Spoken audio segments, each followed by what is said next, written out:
Hey, I want to share with you the information about this pack of 1,600 different buttons in the pink category. Now, I have bought buttons of all different colors, but today I want to show you this pink group.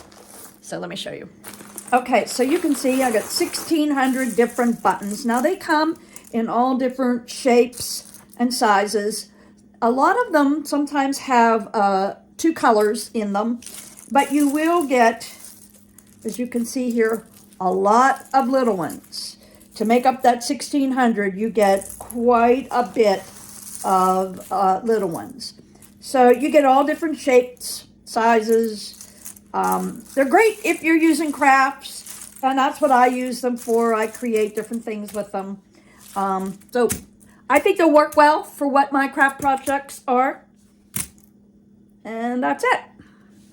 I will be adding more videos on what I do with all these craft supplies that I've been purchasing. So stay tuned. If you like these videos, be sure to subscribe so you can find out what the heck I do with all these buttons.